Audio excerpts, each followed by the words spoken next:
We are live. Hi, everyone. Good evening, good afternoon, good morning, wherever you guys are joining from. I am based out of Israel, Tel Aviv, and I have a guest, Andrew. I'll introduce him, but he is joining in from Singapore, right, Andrew? Say hello to the Yes. audience.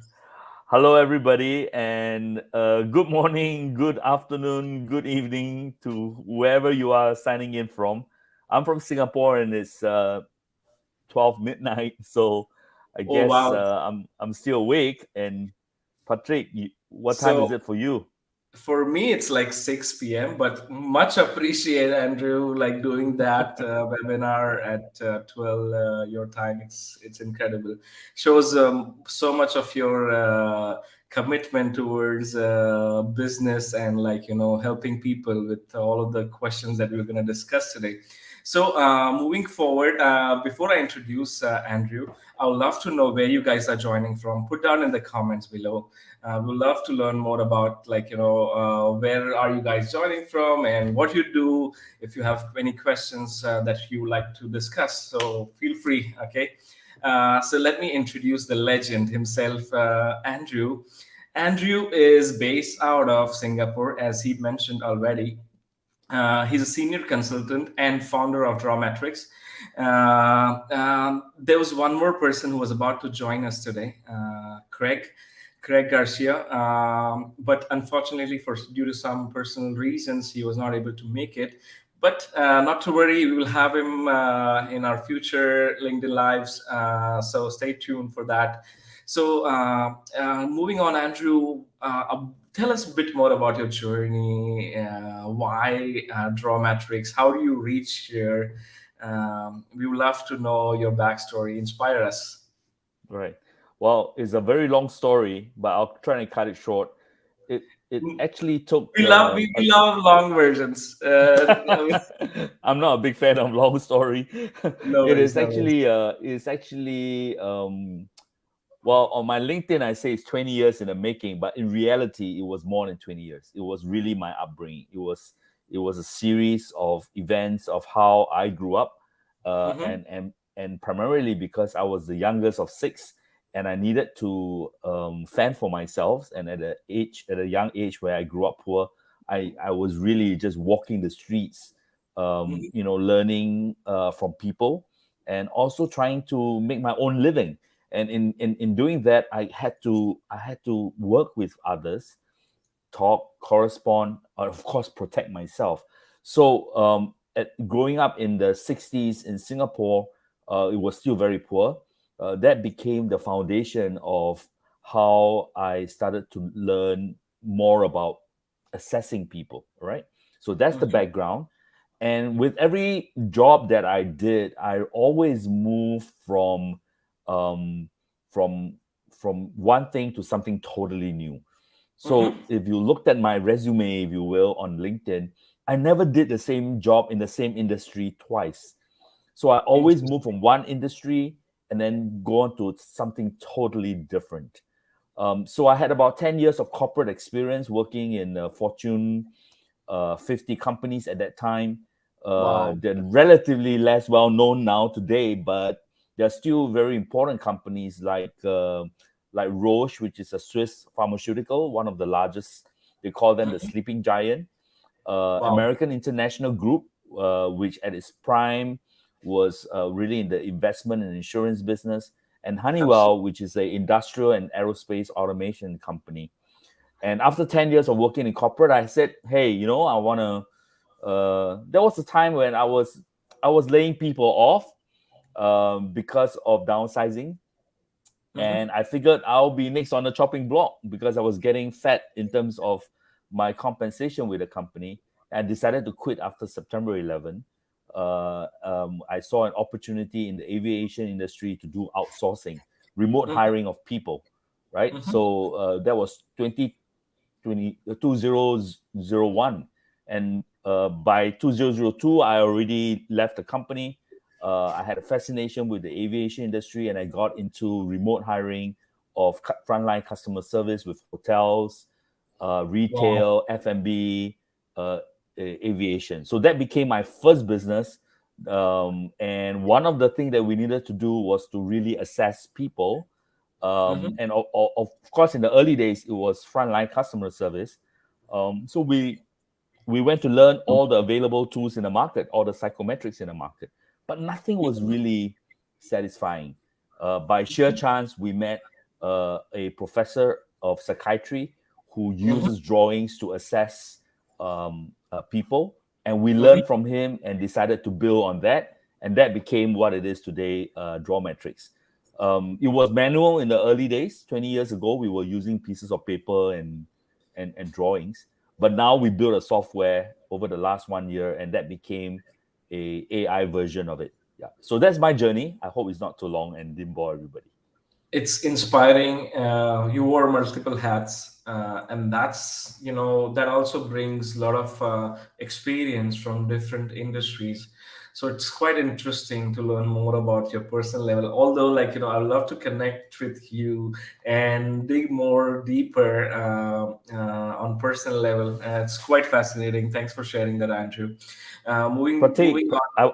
I actually want to ask you a question, because those people who knows me and who came either to listen or to support me may not know you. So maybe you can share a little bit about yourself Absolutely, and absolutely. how you founded Testlify, which actually was the very reason I got interested to talk to you to begin with.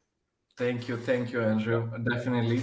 So, as you know, my name is Pratik, and most of the people know me because of my LinkedIn presence. Majority of my day is spent on LinkedIn because I'm actually very active here.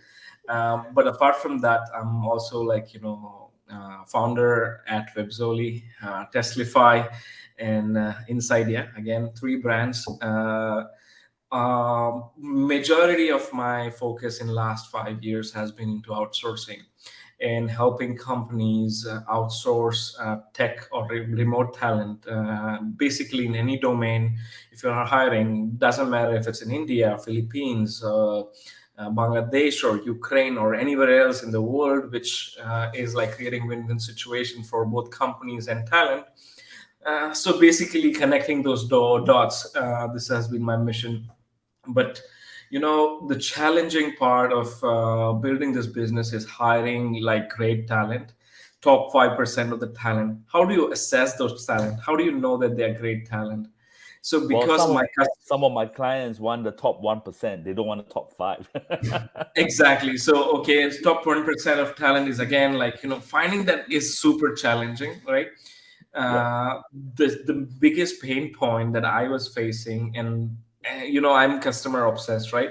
My customer, if he feels that I'm not adding value in terms of helping him hire the right talent, I'm out of business, right? I needed to make sure the person that I help him hire turns out to be the best one. Although, like, sometimes there are like chances which happens, but again, assessing candidates is the biggest pain point and was biggest pain point. Now, I met Abhishek recently. Like, Abhishek is also my co-founder. We were in a conference in Dubai, and, like, we kind of had a conversation about the same pain point that we were sharing. So we started working on this, like, project to help our companies first to deal with this assessment and hire the best talent. So we came up with the idea of, in terms of building the product itself. So with no time, because of talented teams that we had, we were able to, like, build in amazing product. We had better customers, and we launched pricing plan, and people are using our product, which is amazing. So this problem was solved because it started with the problem that we were facing, and then we were solving it for others as well. That's how Testlify was born. Again, if I go back to what the topic is of today, is like critical traits of highly successful tech talent. This is the biggest pain point, right? The thing that mentioned right now, all the companies are facing this, and we have to be honest. We are not gods that we can predict who will be perfect, but there is a way that you can predict up to an extent with data. This is what let us build this platform. But I would love to know from Andrew, what are your thoughts in terms of like this assessment industry? What is something that can actually help recruitment experts or recruiting managers hire highly successful tech talent? Right. My first exposure to tech, or at that time we call it engineering, it's a mixture of both hardware and software engineers, was really in Honeywell. So I ran an R&D department in Asia Pacific. So I have engineers in Taiwan and Korea. And part of my job then was to identify the right technical engineers, both, like I said, both hardware and software, to be hired and on a team. So one of the biggest challenge was, how do you determine two types of skill sets? How do you determine the hard skills Mm-hmm. and the soft skills? The hard skills without the soft skills doesn't really work that well. You actually create a lot of tension when they don't communicate well.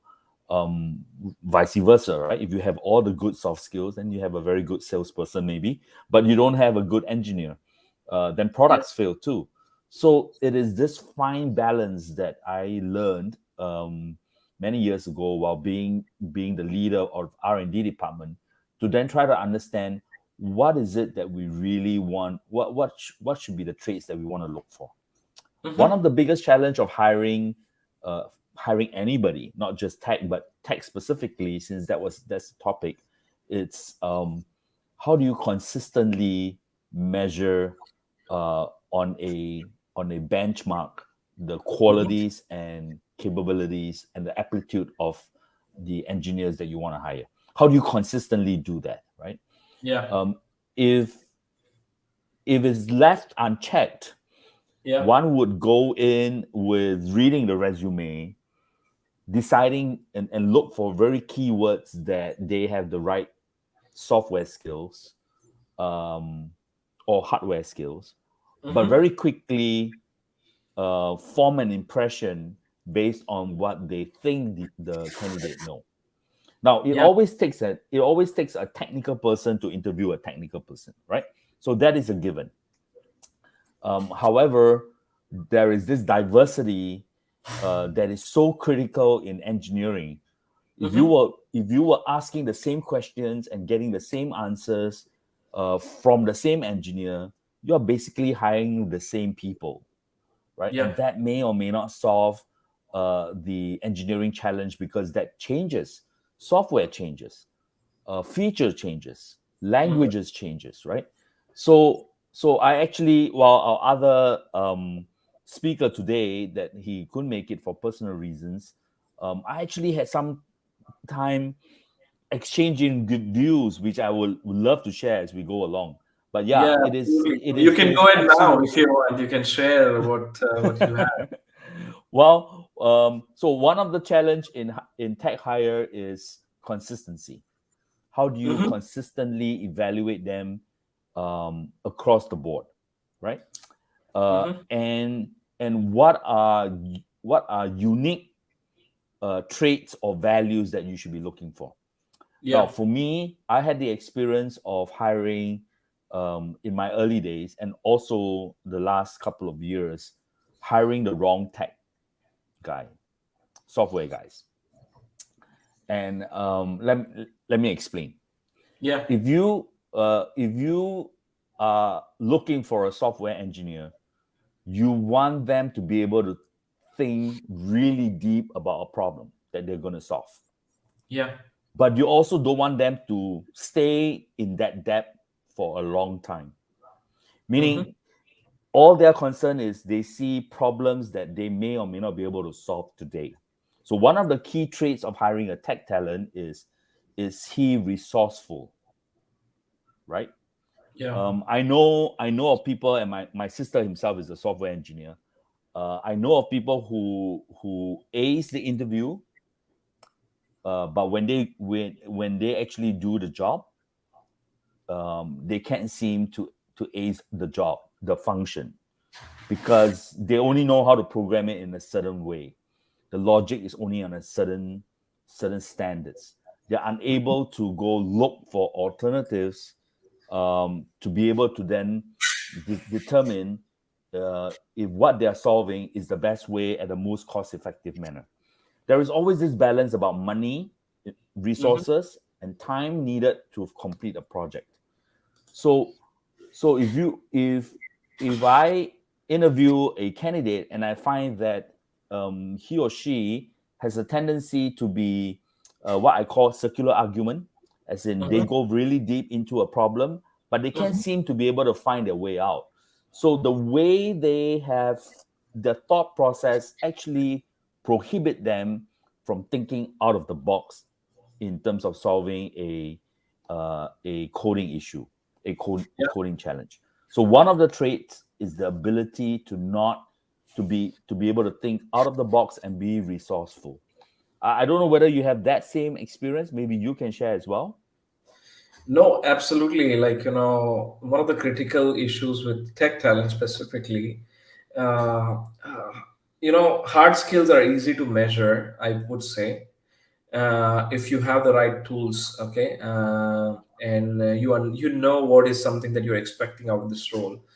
But tech jobs are mostly like creative thinking, how you're solving the problem, like problem solving abilities, creative thinking, doing what it takes, never give up attitude is something that you cannot measure easily.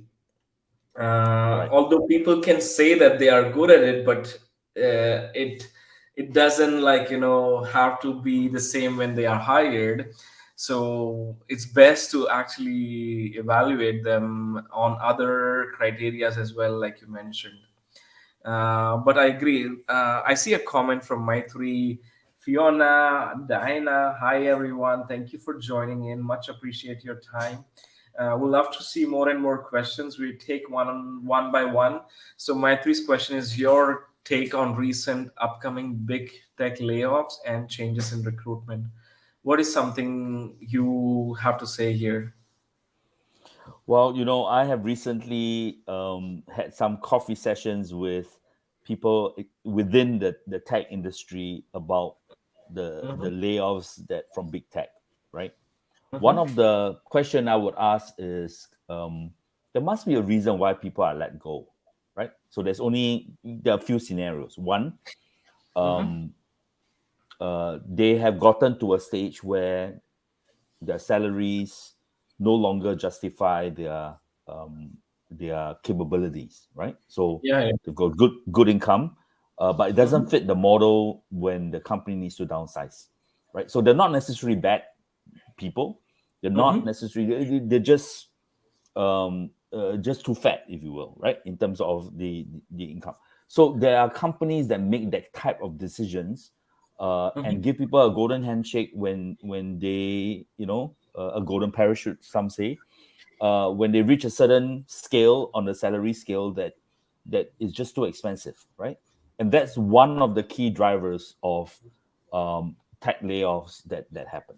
Another one being, well, if they have to choose between various attributes, um, bosses sometimes do make assessments based on relationship, right? Who they know best, who they trust, who they can collaborate. So that brings on to my second point about critical or unique traits and values that um, make a good successful tech hire, right?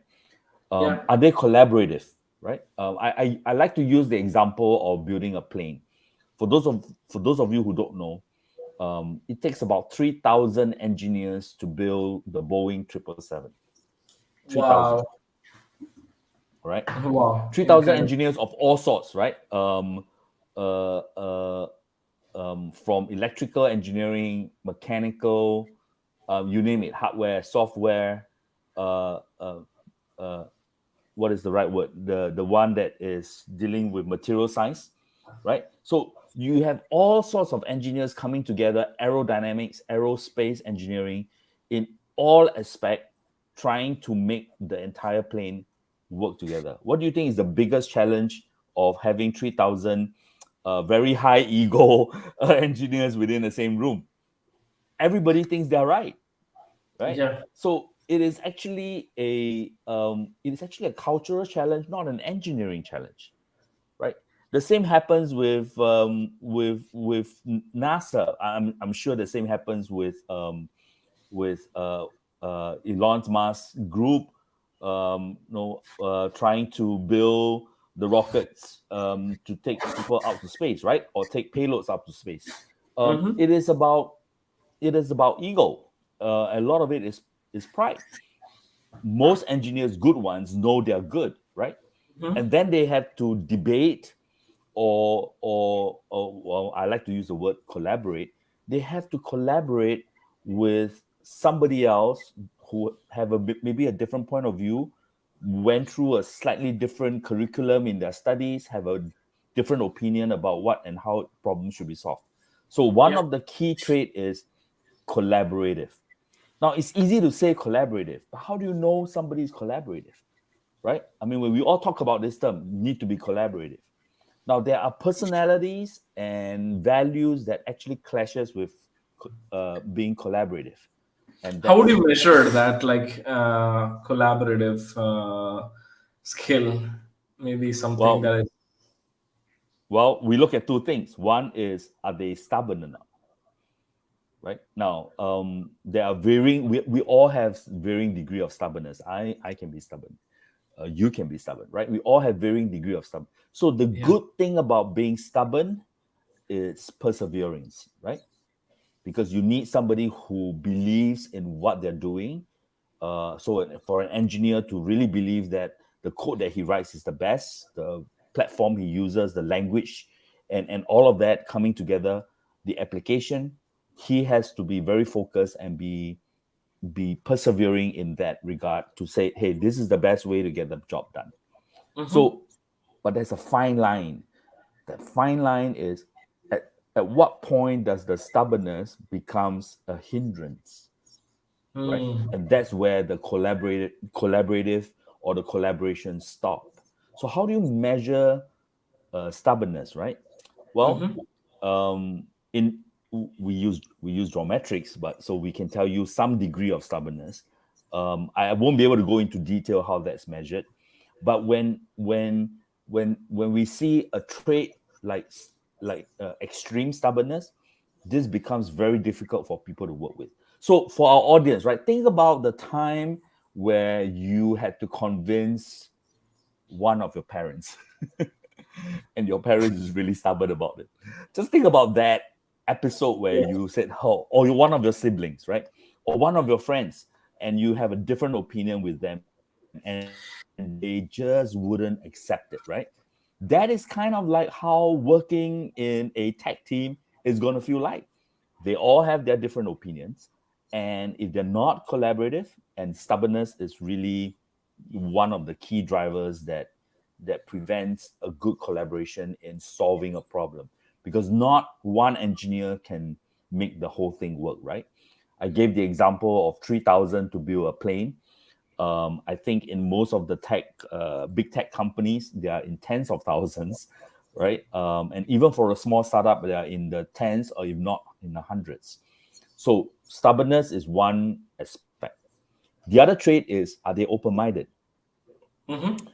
Somebody is open-minded if you show them something that they didn't think of it themselves, right? Yeah. They had to try something new, whether it's a new way of coding, whether it's a new language, whether it's a new architecture that they have to use. So being open-minded allows for collaboration, right? So I would look at these two main traits to begin with. Are they stubborn? Some amount of stubbornness is okay, but are they extremely stubborn? Mm. Are they Makes sense. open-minded? If they're not open-minded, it is very difficult for somebody else. Engineers are very smart people, right? So when somebody tells them something before the other party has completely explained why they're doing what they're doing, the hand comes out and say, hang on, I already know what you're trying to tell me. that's jumping to a conclusion, that's not being open-minded, and then that creates frustration in talking and exchanging notes, right? So basically, I've named three traits, right? Resourcefulness, Yeah. the ability to go look for information. So sometimes I feel it's not so how well they code when you give them a coding question, although you do need to use Testlify to at least establish they have some basic, right? That's Yeah. the platform that you guys do, and that's something that needs to be done. Mm-hmm. But a good CTO would not only ask how they do the coding, but give them a problem and understand their workflow and their thought process, right? How would they actually go about asking the right question to solve the problem? So that's one, being resourceful, knowing Mm-hmm. where to find new ways of solving this difficult problem. The second one I mentioned, are they stubborn? Stubbornness impedes the ability to collaborate, right? Gets in the way of communication. The third is, Yeah. are they open-minded, right? And you can say open-minded means they are flexible and adaptable. They are kind of related. So these are the top three traits. I know there are more, but if we have time, we'll cover some of them. Yeah. There might be a question about how we assess them. That's a product question. That's how Geometric does it. But Geometric is able to use drawings to identify if somebody is stubborn, somebody is open-minded, or conservative, willing to take risk or not take risk. All of the values that are important to be able to determine a critical hire. Yeah. Makes sense. Really thorough and detailed explanation, Andrew. Even like I lost track of all the questions that I was about to ask, because this is the kind of conversation actually adds value to the audience that listening. So people who are listening, feel free to comment your questions. Andrew is on fire right now with all of the information he has to share. There are people in the session that have few questions. One of the questions I see twice, which is related to tech layoffs. Although companies have hard time hiring tech talent, but still there are tech layoffs, and I'm not sure the reason why it's happening. Again, maybe recession is like one of the key triggers here, but what are the other things that company needs to take care of, like one when they're hiring tech talent? It's just about like culture or company culture, right? So maybe you want to share some thoughts that you have around this tech layoffs that have been happening. Yep. So this is a great question, right? Since there are a lot of tech layoffs, why is it still hard to fill tech roles? Mm-hmm. Um, I'm going to say something controversial, right? The Go answer for it. is yeah. The Controversy answer is is good. yeah, controversial, right? The answer is it's not hard to fill the tech roles. It's Yeah. hard to fill the tech roles at the price that you want. If Mm, you open the price to be, totally out of whack, it's not difficult to fill, right? yeah. So first is the balance of cost, right? It's Can you demand and get the supply. right? If you throw $500,000 out there, you're gonna get a lot of tech folks applying for it, right? But nobody's gonna throw $500,000. So really, it's really the cost that makes it hard, right? And I know companies, benchmark. They make sure that they are at par, maybe slightly below par if they're a big tech company, Mm-hmm. and they command respect if they are one of the manga or fangs, as an example. Although they are Mm-hmm. the one that's laying off, right? So that's the first thing. The second thing is there is a culture that for tech people who are good, that people should be knocking on their doors. They should not be knocking on other people's doors, right? Yeah. So there is this innate belief that if I'm really a good tech person, yeah, people should be looking out for me. Makes Uh, sense. right? So that's one of the culture.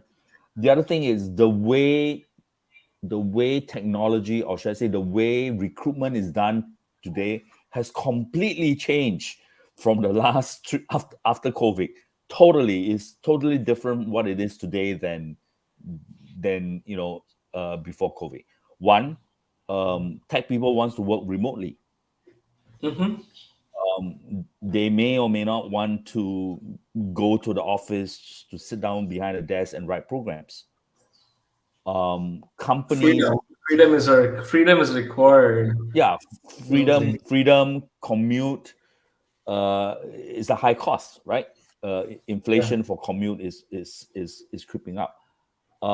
And let's face it, some of our tech talent wants to moonlight on a side hustle, right? They're motivated by what they see in the tech world. If they find startup idea that they can build, What is your thought in terms of moonlighting? I'm an employer myself, yeah, so and I was when I was like I built my company as a freelancer as a side hustle. I was working full time, and I was like spending my 9 to 5 in office, and like after coming from office I was actually helping my customers. So that's how I was able to build companies. I feel there is nothing wrong in moonlighting.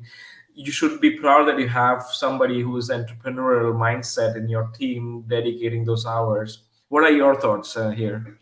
yeah. So I'm not against moonlighting. Want to be upfront. Um, when I was an employee, did I moonlight? The answer is no. But did I entertain the thought of moonlighting? The answer is yes. Because at some point when I was thinking of moving out um, of the company, my first ethical question I asked is, whatever I'm building, is it in direct conflict with the current company, Yeah, right? that makes So sense.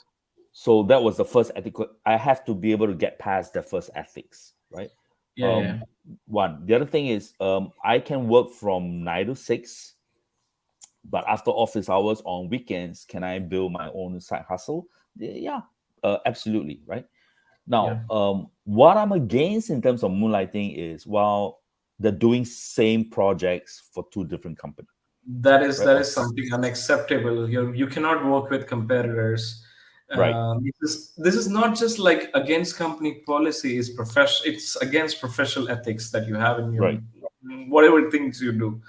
So yeah, I right. completely agree with you on that. So what is So, your take? Maybe I had this question, right? Like a lot of this tech layoffs also if affects company branding in a way.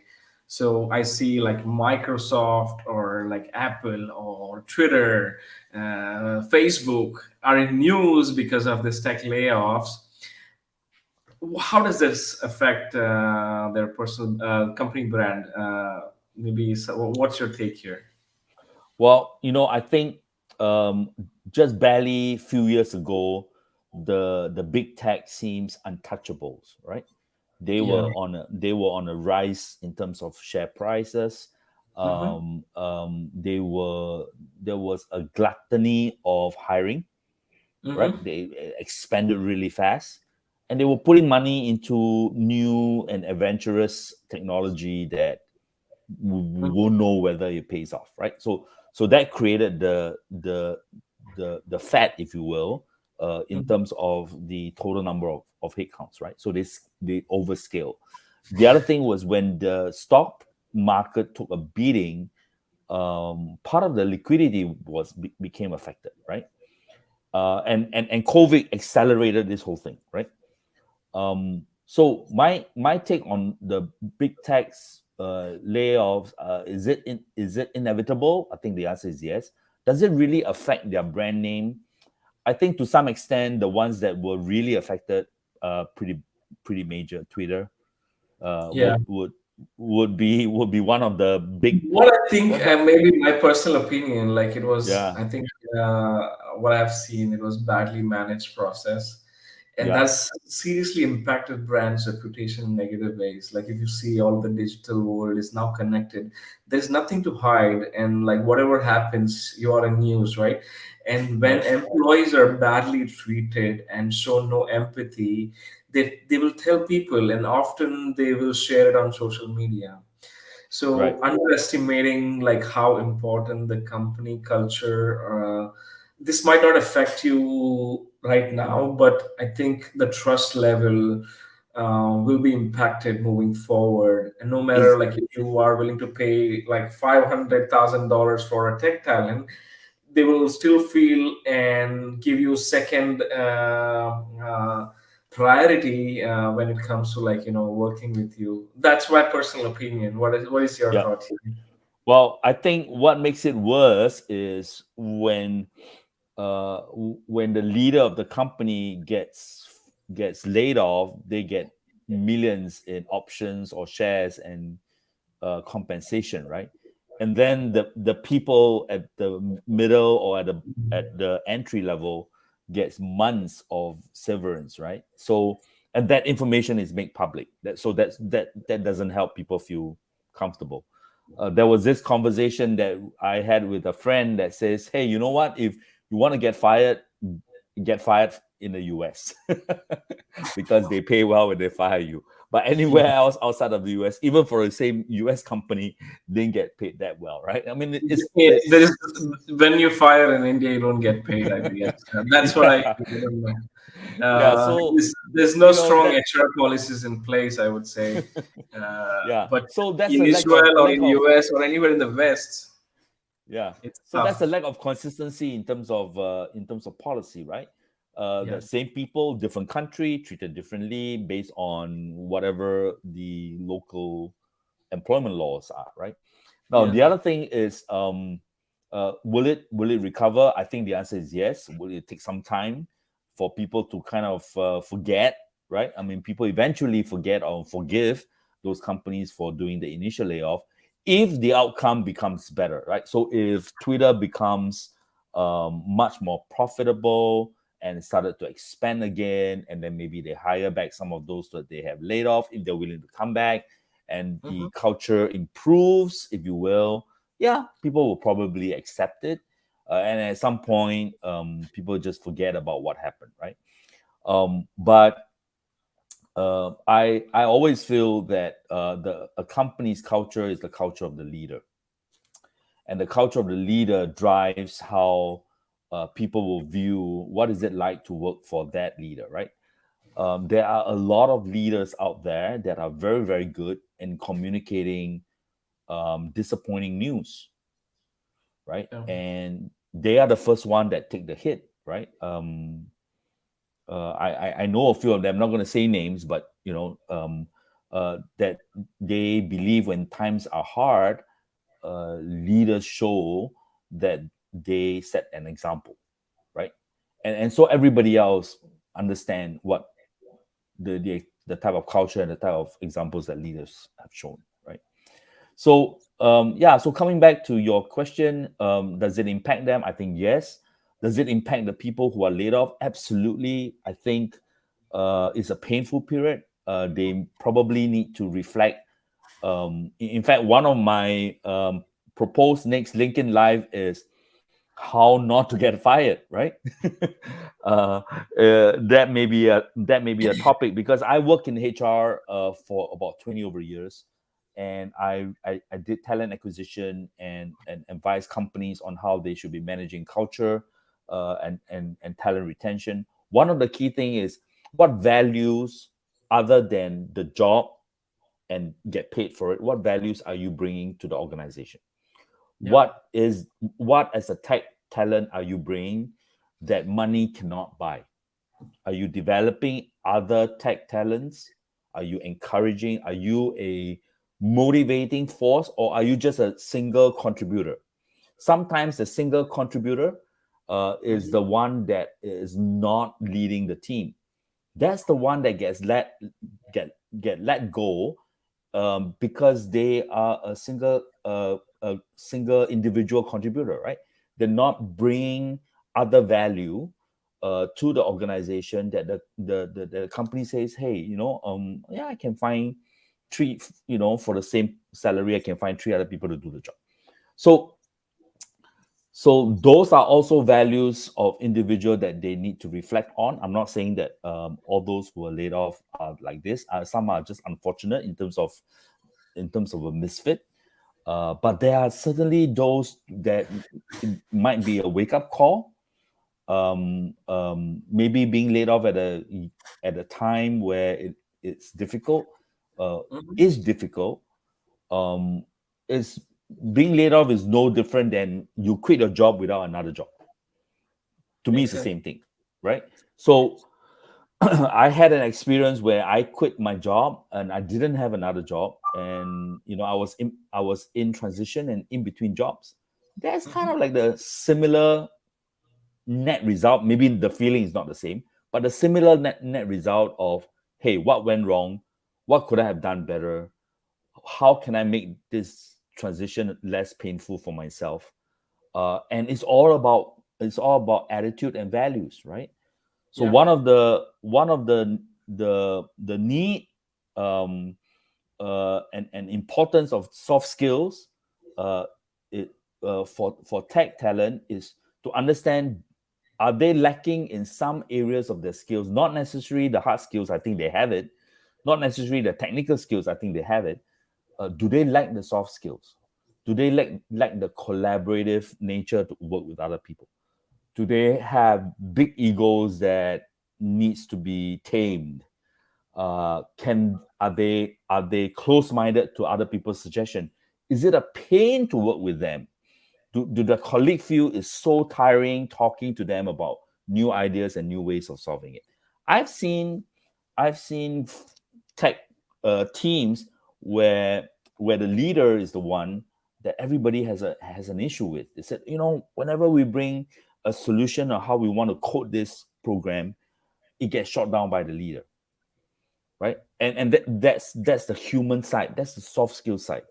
So I think it's a combination of both technical skills and soft skills that needs to be in balance. It's the same with every other job, right? You can get the best chef to cook in the kitchen, but he is ballistic. He scolds everybody. He criticizes whoever his sous chefs helps him prepare. You get same result when it's time to let somebody go, unless he holds the recipe. You might just want to get rid of that person that is not part of it, that doesn't make a team work like a team. So I think both soft skills and hard skills are equally important. Yeah. Wow, super interesting. Before, I wanted to before we end the session, I wanted to ask you specifically about the previous topic that we discussed about like demand for higher cognitive skills such as creativity, critical thinking, decision making, and complex information processing. How do you see this growing in like by 2030? Do you believe this academics and interviews are sufficient to analyze the soft skills? Um, I think the ability to assess soft skills right now is very, very subjective in the world, right? Mm-hmm. Very, very extremely experienced um, entrepreneurs or HR leaders are extremely, extremely good with assessing. Mm-hmm. But that skill lies in only that top few percentage in the world, right? Yeah, They makes obviously sense. have a lot of life experience. They obviously have dealt with a lot of people, and they learn through trial and error, right? So they hired, and then they realize, oh, that's the wrong hire. Yeah. So even Steve Jobs, I'm sure, makes that mistake, right? About the initial hiring, right? So assessing soft skill is probably by far the hardest to be consistent. It's Yeah, not. It is both a science and an art, right? makes sense. The art is experience, right? Now you got to hire a lot of bad people and pay a lot of price for you to understand how not to hire bad people, right?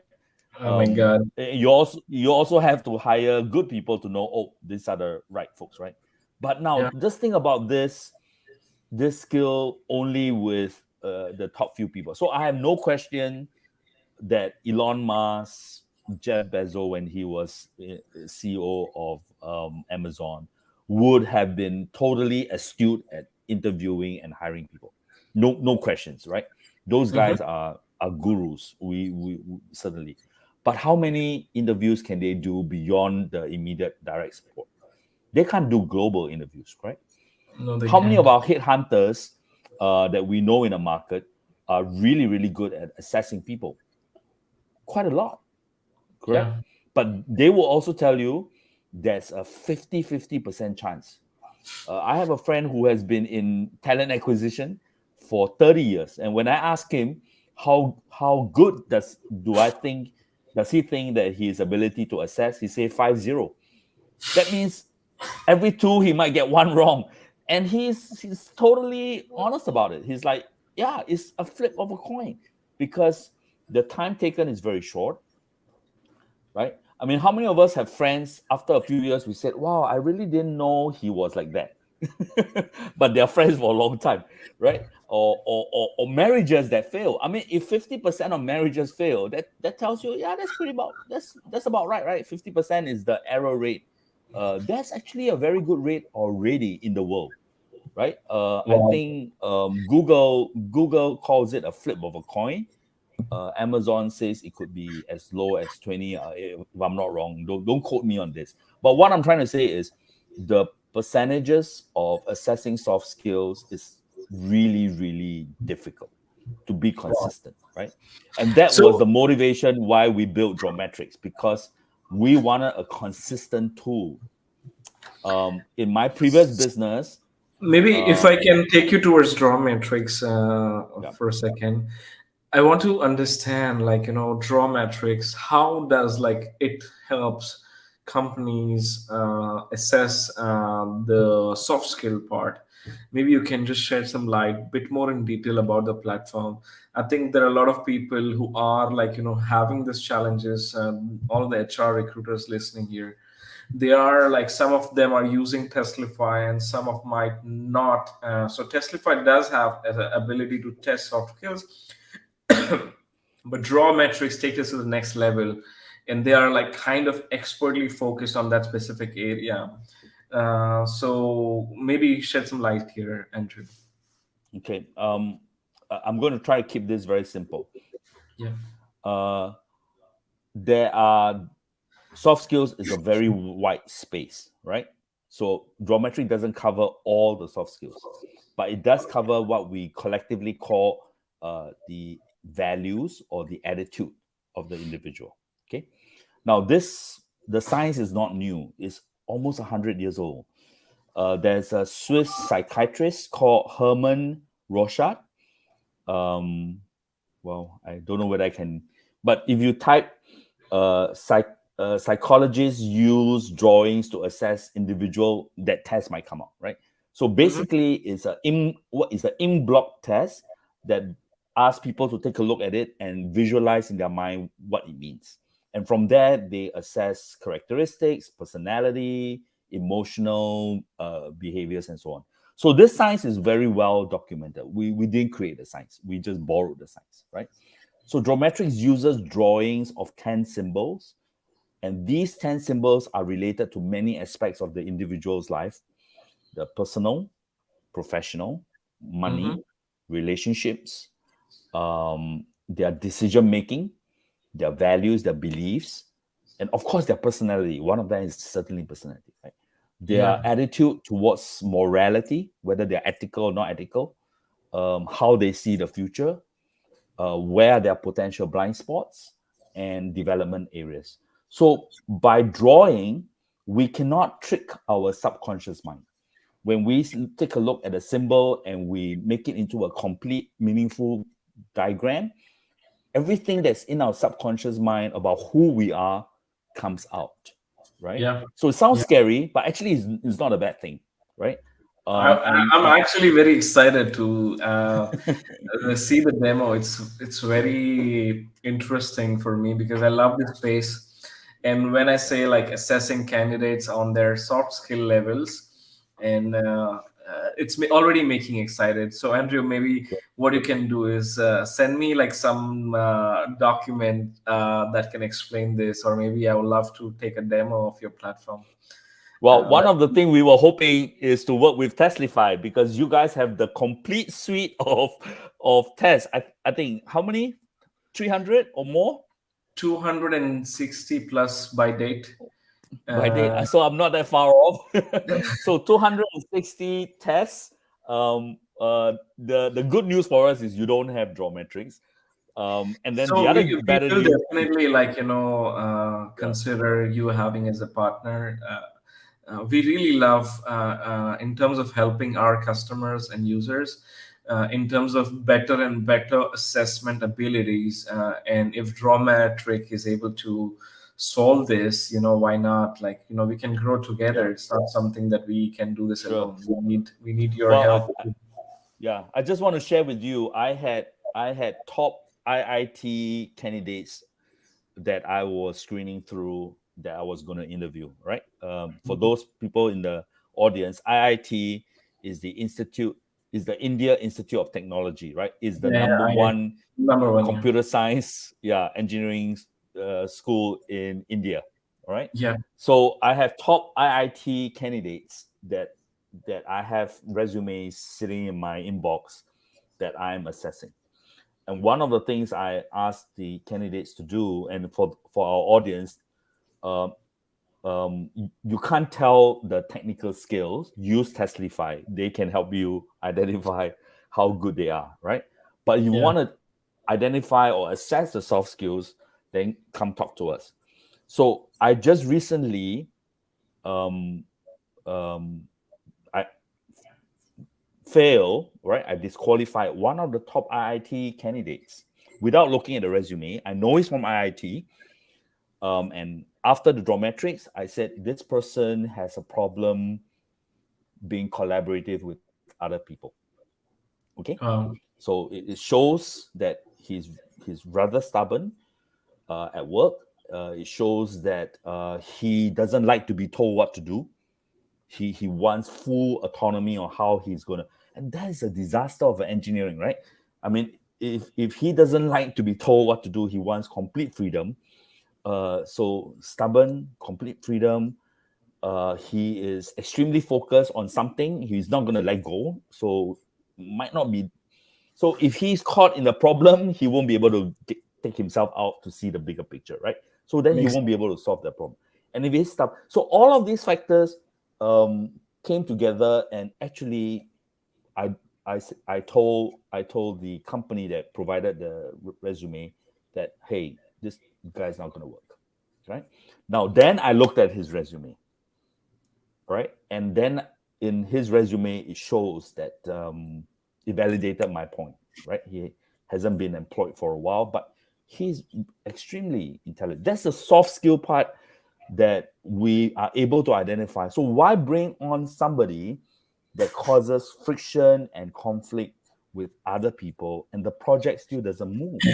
because Because you cannot rely. business can only succeed with collaborative team effort, right? Right, So soft skill, although the guy is genius and he's like the best out there, but he right, is not able to understand and follow the process and be helpful to the team, then it's not a team. It's something that he's doing on his own, and it's not going right. to help us long term. Yep. And So then at some point, when things don't move, you got to bring in a new team and then tear down what they've built and rebuild, right? And that's where the cost goes up, right? So the tearing down is actually very costly. Yep. makes sense. Makes sense. So to sum this up, maybe you wanna uh, like share your overview in terms of what we discussed, and maybe some takeaways for the audience. Yep. So key takeaway: when you're hiring a tech person, other than the hard skills, which you really need a consistent platform. So Testify is one good platform we can use. The soft skills, the most important is this person is resourceful. It does not mean how much they know now at the interview, but can they go find the answer? That's Yeah. one key, right? On their own, given enough time, will they go be able to find the answer? And can they work with somebody to go find the answer? So the collaborative nature is very important, which means they cannot be overly stubborn. They have need some persevering stubborn to be able to see things through, but they cannot be overly stubborn. They have to be open-minded, and they have to be flexible and adaptable, right? If they're flexible and adaptable, means they can work remotely, but they can also come to the office when you need them to. So these Yeah. are the probably the four top traits that I would look out for. And if anybody needs help to see how to assess these traits properly, come talk to us. But these are the four traits. If you have a ability to sense it, then yeah, these are the ones that I would hire for a critical, successful talent. Extremely important that they possess these four traits. Superb. Thank you so much, Yeah. Andrew, for your time today. If you're not already following Andrew or connected with Andrew on LinkedIn, I highly recommend you to check this out. He's been sharing a lot of amazing insights today, and I'm sure if you connect with him, you will hear from him, and you'll have some insightful content in your newsfeed moving forward. If you're not already connected with me on LinkedIn, and if you have any questions, feel free to reach out. I really look forward to hearing from you. Usually, I spend time at least 30 minutes a day talking to at least two new people from my LinkedIn network. So if you want to connect with me, I would love to talk, schedule 15-minute short intro call to learn more about each other. Hey, Arpit, thank you for Yes. joining in. I see a lot of people joined in. Thank you so much for your time. Hit that share button below so that this video can reach more and more people who can find this helpful. Have a rest of a good night to you, Andrew. I think it's 1 a.m. for you Yeah, it's now. 1 a.m. Really, really thankful for your time. It's not easy.